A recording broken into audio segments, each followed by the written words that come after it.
Cuando lo conocí a Nicolás Trota era uno de los dirigentes, de los jóvenes dirigentes que ya eran considerados cuadros políticos, por supuesto con un gran presente, pero sobre todo con un gran futuro. Hoy es el ministro de Educación de la Nación. Estoy hablando de esto desde hace aproximadamente 16 años, cuando tuve la posibilidad de entrevistarlo en Capital Federal. Es una persona que no solamente está formada para ser ministro de Educación, sino que además conoce mucho él lo que se conoce, lo que se dice en política como el territorio. Y el territorio dentro del Ministerio de Educación es también la realidad de los distintos estados provinciales. Es lo mismo hoy el AMBA, como se menciona, digamos, en tiempos de pandemia, de coronavirus, que los otros estados provinciales. ¿Cómo es la realidad? Bueno, vamos a hablar de, sobre todo lo que a vos te debe interesar como padre o como alumno, que cuando vuelven las clases de forma dual, como lo ha manifestado justamente el protagonista de esta entrevista. Ministro, ¿cómo le va? ¿Todo bien? ¿Qué tal? Muy buenas noches. Todo muy bien, Rodrigo. Bueno, gracias por esta entrevista. En su conocimiento de todo lo que es el territorio nacional, y teniendo en cuenta, digamos, que ya a muchos de los que hoy son ministros de Educación o gobernadores o gobernadoras, usted ya los conoce. ¿Qué panorama ve entre las cuestiones, digamos, de AMBA, como se conoce hoy, en los términos de neologismo de pandemia se van conociendo desde el coronavirus, COVID-19, AMBA, pero sobre todo la diferencia que puede haber hoy, según su equipo técnico y los distintos informes que le van brindando, entre la realidad de AMBA y el resto de las provincias. Bueno, la verdad que la realidad del impacto de la pandemia es muy diferente en un país tan extenso como el nuestro, en un país también que la pandemia del COVID-19 ha implicado la visibilización de los fuertes desequilibrios, ¿no? Y la toma de conciencia colectiva de los fuertes desequilibrios en cuanto a lo que es la distribución de la realidad social, poblacional y económica de la Argentina, ¿no? Y también ha visibilizado la profunda desigualdad.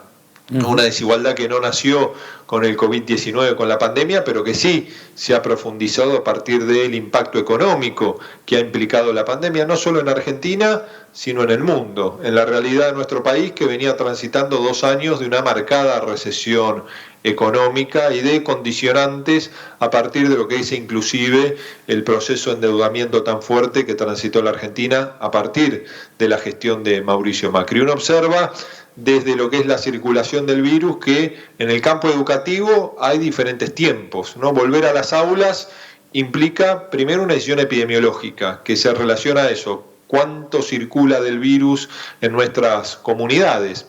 Y a partir de allí la realidad de la inmensa mayoría de las provincias difiere con la de la región metropolitana, donde todos indican que estamos rumbo al pico de nivel de contagio. Entonces, frente a eso es que estamos desarrollando los protocolos y posiblemente se pueda regresar primero a las aulas con estas medidas de distanciamiento social, construyendo consensos con todos los actores del sistema, con antelación a lo que va a ocurrir en la ciudad de Buenos Aires o el Gran Buenos Aires. Esa cuestión que usted ha marcado como concepto dual de lo que va a venir el día después, ¿ustedes tienen una fecha aproximada de vuelta a clases y de forma semipresencial, como habitualmente se le dice, digamos, utilizando plataformas virtuales y también generando poco aglutinamiento de gente? Bueno, nosotros creemos, ¿no?, de sostenerse esta realidad que hoy transita en el inmenso territorio de nuestro país en cuanto a la circulación del COVID-19, con la apertura de distintos sectores del trabajo que afortunadamente se están pudiendo sostener, porque esto no ha implicado un aumento de la circulación del virus, que pasadas las vacaciones de invierno, ¿no?, en gran parte de las provincias se podría iniciar el proceso de regreso escalonado, ¿no? Esto, como bien se marca, implica que para sostener el distanciamiento social no todos los estudiantes vayan todos los días, porque ese distanciamiento hay que sostenerlo dentro del aula, en los espacios comunes, en el ingreso al establecimiento educativo. Y eso implica, ¿no?, que los protocolos también tengan los consensos para que todas las familias, los docentes, los estudiantes se sientan seguros de ese regreso a la escuela, con un concepto básico: nosotros vamos a priorizar en todo momento el cuidado, la garantía del cuidado de la salud de nuestra comunidad educativa, y al mismo tiempo ser conscientes que no nos vamos a apurar al momento de tomar ninguna decisión. ¿Esa fecha es aproximada a fines de julio o principios de agosto? Bueno, esa sería una alternativa. También hay que analizar ahí la realidad del clima, ¿no?, de las temperaturas en cada una de las provincias. La decisión final la va a tomar el gobernador o la gobernadora con los protocolos listos, pero por el diálogo que uno está teniendo con los actores del sistema educativo, con los ministros y ministras de educación y con los propios gobernadores, una proyección exacta sería luego de las vacaciones de invierno, cuando empiece a aumentar progresivamente la temperatura rumbo a la primavera, ¿no? Porque hoy estamos terminando el otoño, estamos ingresando al invierno, donde todas las afecciones respiratorias, pueden transformar a nuestra escuela, a nuestras aulas, en caldo de cultivo que permiten multiplicar no solo el COVID-19, sino también otras enfermedades, gripes, ¿no?, temperatura en nuestros niños, que también puede implicar un problema para el sistema de salud, como ocurre generalmente todos los inviernos en nuestros establecimientos sanitarios. Usted fue el primero que dijo los chicos deben ser los últimos en volver a esta nueva normalidad. Y eso es toda una definición esa, como así también, digamos, los espectáculos públicos, multitudinarios, pero los chicos, un infectólogo muy reconocido me dijo una vez, apenas arrancaba todo esto, de que los chicos son los mocosos, y los mocosos son vectores, digamos, que van circulando el virus, y es por eso que son los últimos que tienen que volver a esta nueva normalidad. ¿Cómo ha visto la reacción de la otra parte, de la otra pata importante, que es dentro de la comunidad educativa, los docentes? Bueno, a los docentes uno los observa con un enorme compromiso para promover la continuidad educativa y pedagógica en una Argentina profundamente desigual, ¿no? Y está en ellos esa enorme responsabilidad que están cumpliendo, y creo que un activo que nos deja esta realidad de la pandemia es el enorme y justo reconocimiento social que se ha depositado sobre ellos y sobre ellas, ¿no? Y creo que eso es algo que debemos cuidar. Y hoy estamos trabajando con las organizaciones docentes en la redacción de los protocolos y también en la construcción de los consensos que permitan el regreso a las aulas, priorizando el cuidado de la salud, por supuesto, de nuestros niños, pero también de nuestros docentes. Y es ahí donde consideramos, ¿no?, que prioritariamente la necesidad de la vuelta a la escuela va de la mano de este concepto que vos has planteado, ¿no? No apurarnos y ser conscientes que tenemos que transitar una nueva normalidad que también va a demandar un proceso de aprendizaje institucional de cada una de nuestras escuelas. Para usted esto rompe paradigmas y vino para quedarse en cuanto a los cambios de conductas. Por lo tanto, esto lo que estamos haciendo ahora de poder comunicarnos vía plataforma virtual va a ser una bisagra, digamos, en el modelo educativo. Yo creo que la tecnología es un instrumento complementario muy útil. El uso de la tecnología no es un fin en sí mismo. Creo también que esta pandemia ha reafirmado a toda la sociedad la centralidad de la escuela y también del trabajo en el aula, ¿no?, del desafío de crear conocimiento en las aulas. Eso creo que es muy importante para tener en cuenta, pero también la apropiación del uso de la tecnología que ha transitado la sociedad en los últimos 80 días debe ser un activo que permita, a partir del uso de la tecnología, en una Argentina que debe invertir en infraestructura, en distribución de instrumentos tecnológicos en los hogares, como es el Plan de Conectar, nuestro plan Juana Manso, que recupera la tradición del Plan Conectar Igualdad, y al mismo tiempo la garantía en la cual estamos trabajando, la gratuidad del uso de los datos en el campo educativo, van a permitir democratizar el acceso a los bienes tecnológicos en relación a los procesos de enseñanza y aprendizaje. Yo quiero meterme con el dirigente político, aquel que hice la introducción, que conocí hace 16 años aproximadamente y ya era considerado un cuadro político. ¿Qué hubiera pasado si gobernaba el macrismo en este momento, teniendo en cuenta de su conocimiento de lo que ha sido estos 4 años, digamos, que pasaron, digamos, de gestión de Macri? Bueno, yo creo que nosotros asumimos en un estado desfinanciado, en una crisis económica, pero también en un estado encorsetado por la deuda, ¿no? Y creo que si nosotros queremos proyectar qué hubiese hecho la gestión de Macri, veamos los primeros meses de la gestión de Macri allí por diciembre del 2015, 2016. Fue un proceso político que no tuvo la capacidad de defender la mirada colectiva de nuestra sociedad, ¿no? Y algunos que celebraron el proceso de renegociación con los fondos buitres, ¿no? Y que aplaudieron rápidamente, ahí creo que empezó el problema de nuestro país.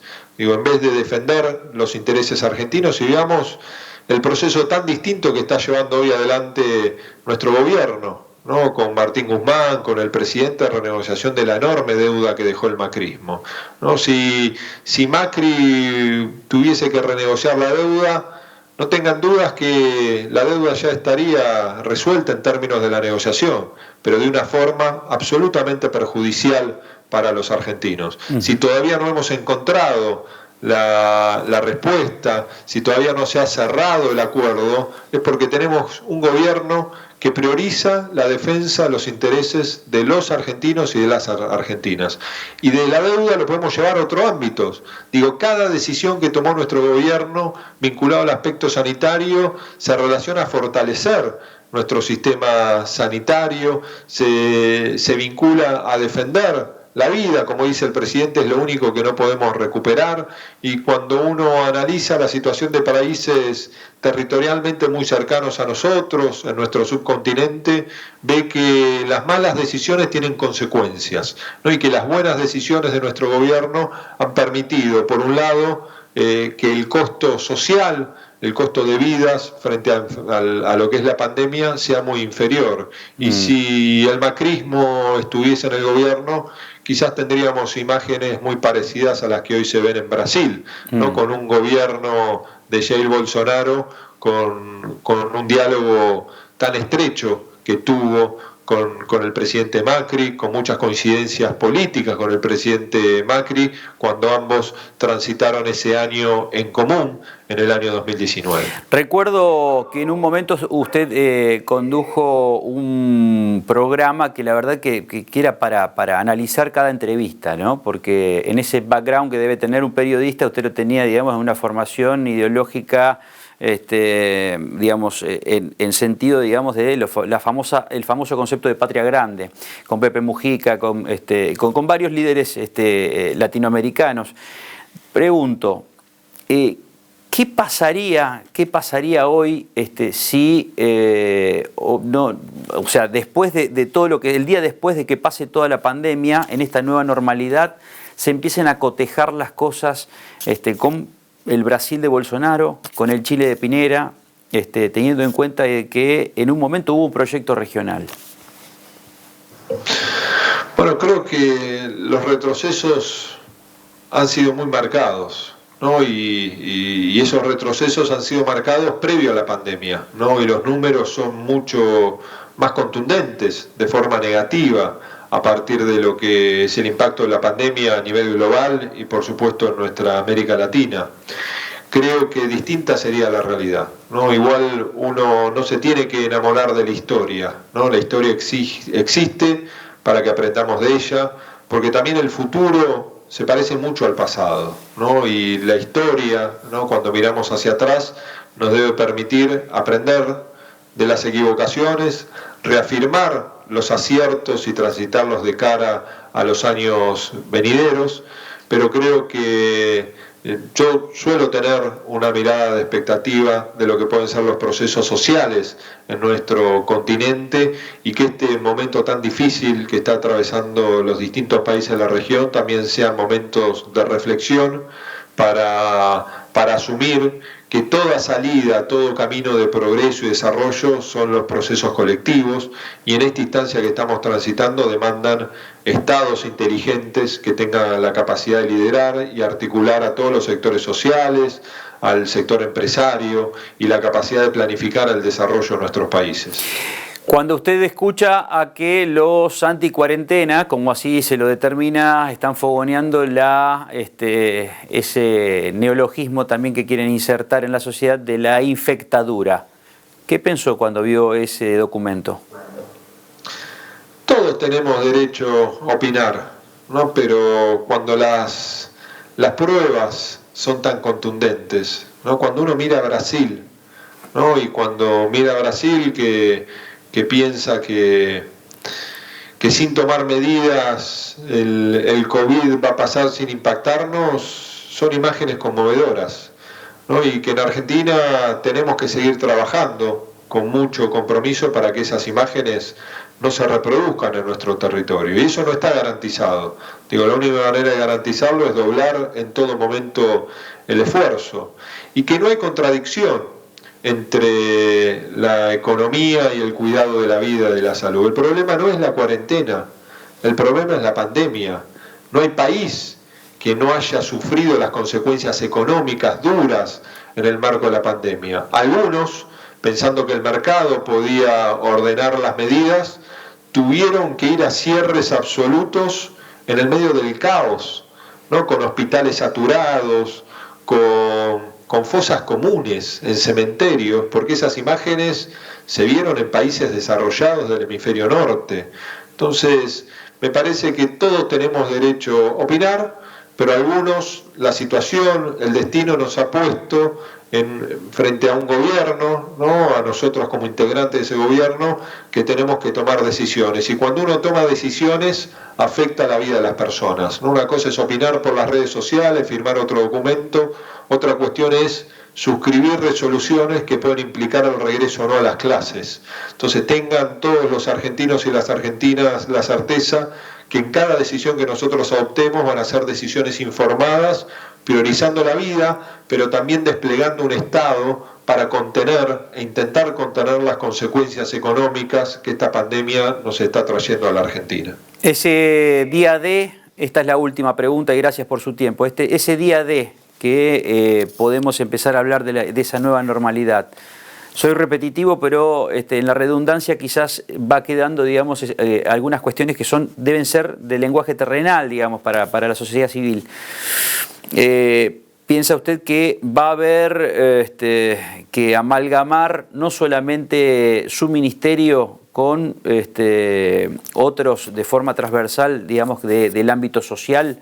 Porque yo recuerdo el 2001, después del 2001, la crisis del 2001, se hizo mucho hincapié en la cuestión de los comedores infantiles, de los comedores sociales, del trabajo en territorio, que usted lo conoce muy bien. No tengo dudas de eso. Y creo y reafirmo de manera contundente que la mejor política educativa no depende de este ministro, ¿no? La mejor política educativa que necesita la Argentina es desplegar políticas sociales y de desarrollo, ¿no? Cuando un niño vive en la exclusión, vive en la angustia de una familia que no le puede garantizar la alimentación, el derecho a la alimentación todos los días en la Argentina en el siglo XXI, cuando no se duerme en una cama caliente, cuando se vive hacinado, es mucho más difícil aprender, ¿no? Entonces, lo mismo digo sobre la creación de trabajo. La creación de trabajo excede el Ministerio de Trabajo.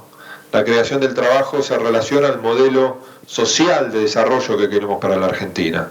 Entonces es ahí donde está el gran desafío, con el aporte, por supuesto, que tiene que hacer nuestro ministerio a repensar la escuela, una escuela mucho más presente, una escuela que tenga la infraestructura, la formación, el acceso a sus insumos para garantizar los aprendizajes, una escuela que interpele a nuestros adolescentes, una escuela que los vaya a buscar a aquellos adolescentes que no van a volver luego de la pandemia, que lo tenemos que articular con las provincias y los municipios y los movimientos sociales, pero también una escuela que necesita que Argentina, en su proceso de recuperación, priorice, como estoy seguro que lo vamos a hacer, a los sectores que más necesitan la presencia del Estado para garantizar sus derechos. Y esa es la responsabilidad de nuestro tiempo y eso es lo que va a hacer nuestro gobierno.